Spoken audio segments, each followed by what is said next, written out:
Hey guys, Jay here. So in this video today, I have 7 tips, especially for new players that come to POE2, that will make your campaign experience so much better overall.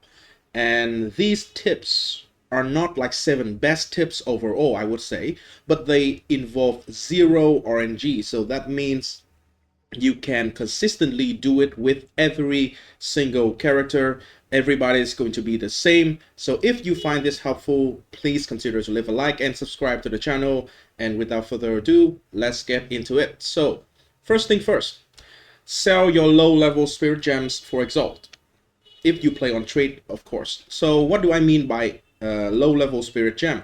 It is these kind of gems. So spirit, right? So normally, for example, right now I only have a level 10 spirit gem, uncut spirit gem. This does not worth as much. It doesn't worth anything really. I can list it for 1 exalt, probably there's nobody is going to buy it. But if you go to the market and you search for uncut spirit gem, item level 4, which means it's level 4 or lower, and if normally you don't do anything, you search a relative like this one, this is like the default, you will see a bunch of results over here.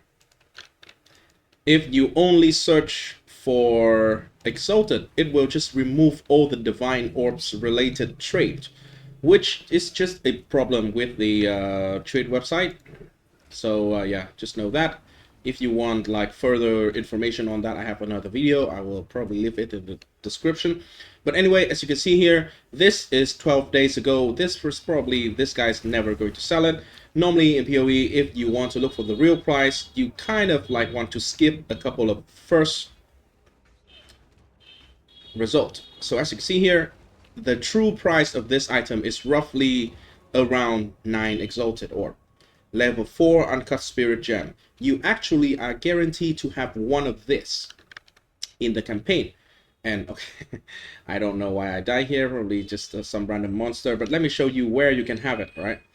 So where you can have it, it is in the quest in Act 1 here. Allow me some time to load the map. I don't understand why it's taking so long, but here in Freythorn, you can kill the King of the Mist. You will get 30 permanent spirit to your character. But after you use the quest item here, it also gives you a level 4 spirit gem. If you want to use it, sure, be my guest, but you are literally wasting 10 exalt. Later, you will find more spirit gems. So right now, I don't think the value that the spirit gem is going to provide to your character is equal to 10 exalt. Why is it worth 10 exalt? Because later, for like endgame characters, some characters need like a low level spirit gem so they don't cost too much attribute.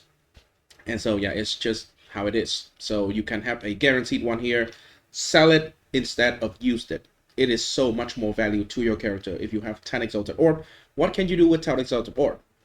Well, literally you can buy a set full of leveling gear to your character and it would just be so much stronger depending on what you do. For example, right now I would recommend you to go for the Pillar of the Cage God. This is probably the hands down the best leveling setup.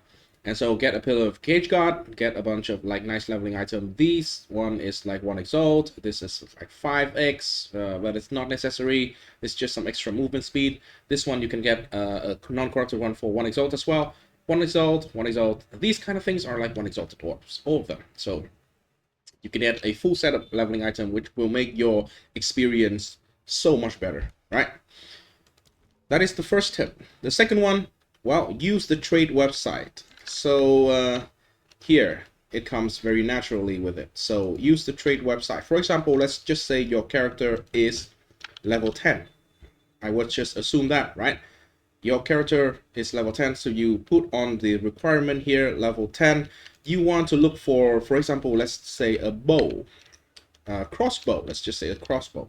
For your character, you simply press, before you press search, you go for the trade. Always do this first, trade filter, go for exalted orb, so it will not show the bullshit divine orb. Divine orbs now very expensive, but the trade website doesn't recognize it as expensive, so And now you search, and now what you can do is you can, for example, sort by DPS, and it will show you the highest damage crossbow. You see this one is quite expensive, right? It's probably out of reach for you. So let's just say you limit yourself to buying a weapon that is maximum to Exalted Orb.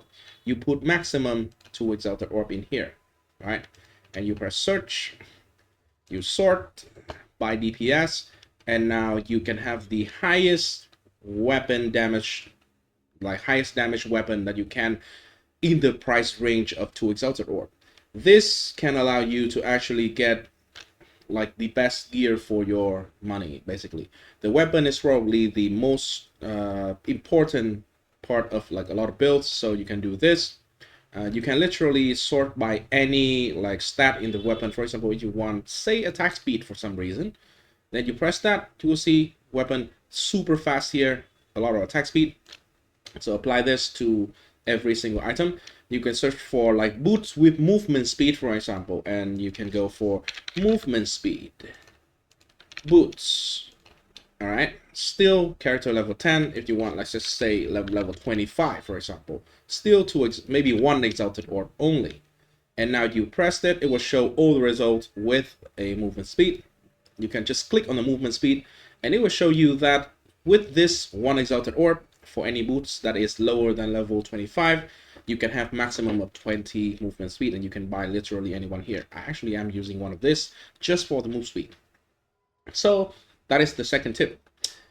The third one is going to be get all the permanent bonuses. So these are, for example, the crow bell here. If you see the map, if you open the map, in each zone you will see the icons over here. And each of these icons represents like a special event, a boss, a quest that can potentially give you something to your character or to your progression overall. And you can look for the icons with a little plus sign on it. These are the permanent bonuses on the character. Other than that, you can skip. For example, this one, crop circle, I don't do it because I think it's a rare monster and it drops some gear. Sure, you can kill it, you can find and kill it, but yeah, in my opinion, it's not worth it. But all the permanent bonuses, just get them as soon as possible. They are very, very good. 2 passive skill point, 2 passive skill point, 30 spirit, you get the idea. Right, so look for them. Anything with the plus sign here, you should go for them all. I have another video that specifically go through all of these, and I will leave the link in the description. It can help you track every single one of these bonuses, how to do it, where to find it, have it all. So I'll leave the link in the description. So yeah, get to the next one. This one is in Act 1. So in Act 1, to be honest, I will be brutally honest here, I don't remember exactly which quest it is, but there is a quest in Act 1 that is going to give you the choice of 3 different charms, and they are going to be these 3, right? It will be randomly rolled, but you know, the base is 1 cold resistant charm, 1 fire resistant charm, and the third one is lightning resistant charm. I would recommend you to pick the blue charm, which is the sapphire. Why? I don't want to spoil too much, but basically it will help you with the final boss of Act 1, which is one of the first like power spike. It is a very, very good boss, but quite difficult if you do it the first time. And this will help tremendously. Well, obviously, because you help you with cold resistances. So yeah, take the blue one. That is the next tip. I think that is number 4, right? Number 5, upgrade your flask through dropping on the ground or in the vendor. The vendor, there is a vendor that always will get, yeah, the vendor which in each town they sell the like kind of like magic weapon here. They always sell flasks as well, and you can just check it and see if you are in the threshold to use the next flask. For example, right now I can actually upgrade my mana flask into using this, for example. And so right now my mana flask is being upgraded to the next tier. Basically, this is a different role, so the amount that I actually get recover is a little bit lower, but you know, this has less charges, this has more charges. So overall, just upgrade it to the tier. How do you know the tier? Well, look at the require level here. In general, higher requirement level is better flask. Right now I am having the level 30 flask already, so yeah, it is equal to my level. Every like 5-6 levels something, you will have this, and when you found that your life flask or your mana flask is not healing or giving you enough mana mana back, then you can know that it is time to upgrade your flask, and you can always guarantee to find it in the vendor in town, right? So this is one of the example. And when you buy the new flask, remember to go to the well as well. Just click it and it will fill your flask, refill it. So that is the fifth. The sixth tips is going to be look into your skill information. So this is actually quite basic, but yeah, look at this DPS number. For example, if you, let's just say I have 2 rings here, right? This ring I put in, I have 1.2k damage on my ice strike, which is the main skill I am using. Apply to every single skill. If I switch to this ring, it gives me 1.4k, so it is an upgrade. This is the easiest way that you can know exactly, you know, if your gear is better. So if you see a piece of gear that might be an upgrade, you can go ahead and equip it, and then you can check the damage number. And the second part of this tip is going to be, there is a button here, there is the arrow here. You can press that, it will show you the detailed of the actual skill. So it will break down.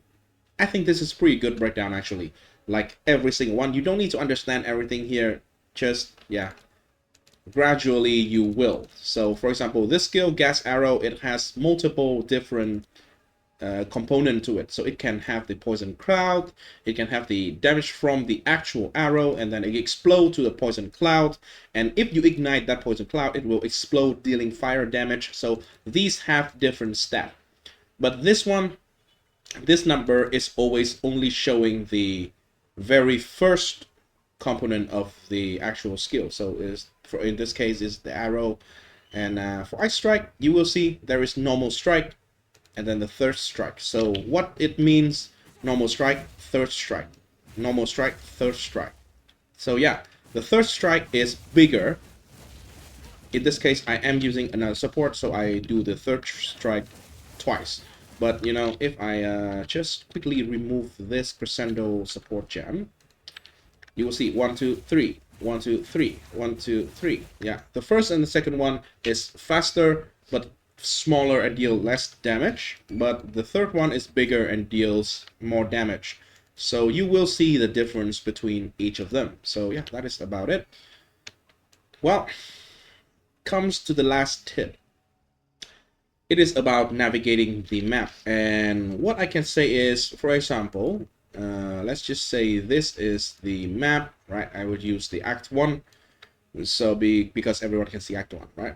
So in this map, when you travel through the map, when you unlock a new zone, it will show you the icons here. I already mentioned these. They are the events that you can have in the particular zone. So you can check if in that zone you have any like interest point. For example, in this zone, you will need to find the Byra, the Rotten Pack, to get 10% cold resistances permanently to your character. So you will not want to move on from this zone if you don't finish this one yet. So you need to find this person. For example, Mysterious Campsite here. It is also in Clearfell, which is this zone. I don't care about this. So I just kill this one, and then I see, okay, this map, I already completed this.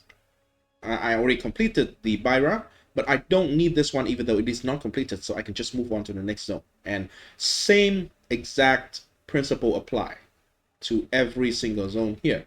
That is the first part of this tip. The second part is, if for example you go into a zone that is like this one is a very good example, Cemetery of the Eternals, or the hunting ground here as well. It is connected to multiple different zones, right? So While you are exploring this area, I would recommend, if you see a door to the next area, you go to that next area. And then you just look a little bit around the entrance, and you will probably find the waypoint. It often locates very close to the entrance of a zone. So it is in the starting of a zone. So then you can find the waypoint, which means you can teleport to it later. And then you immediately come back to the previous zone and like complete all the exploration that you want to do in that zone. For example, if in this zone you have not found the Crowbell, but you have already found the Oakham farmland. So you go to Oakham farmland. I'm sorry, the pronunciation is super hard for me. You find the waypoint, which is very, very, very extremely close to the entrance. And you come back to hunting ground, and then you go ahead and find the Crowbell. You find the Fraythorn as well. Get the actual waypoint. And then come back and explore this zone. Why? Because, well, if you come back later, the zone will reset and you will have to just go again and like explore again everything. So you want to complete the progression in one zone, but you want to take the waypoint first. So that is 7 total tips. I'm sorry it is taking a little bit longer because yeah, I should be able to speak faster, but yeah, it is my limitation. So thanks for watching, guys. I hope this helps some of you guys out there in your progression through the campaign, and I'll see you in the next one. Stay tuned for more content, and please leave a like and subscribe if you find this helpful. Thanks a lot for watching, and I'll see you in the next one. Peace.